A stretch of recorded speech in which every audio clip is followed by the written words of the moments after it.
In this question, we're told the surface temperature of the Sun, so that is T equals 5,578 Kelvin, and asked to calculate the peak of spectral radiancy. Now, we can do this very easily using Wein's displacement law. So we'll have the equation down here. So lambda max, that maximum wavelength of emission, is equal to B, which is a constant, which I'll write in a second, over our temperature in Kelvin.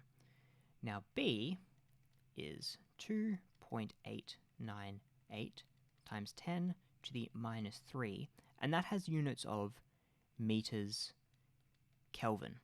And you can see that that unit makes sense because we're going to have, well, we'll write it now. So that is 2.898 times 10 to the minus 3 meters Kelvin divided by 5,578 Kelvin.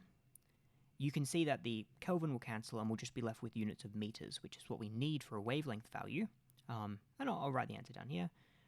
If you were to substitute all of these values in and put that into a calculator, you would get a value of 519.5 times 10 to the minus 9, or, in other words, which is, we usually like to talk in nanometers when we're talking about light, so 519.5 nanometers. That's why I sort of left it in this format rather than proper scientific notation.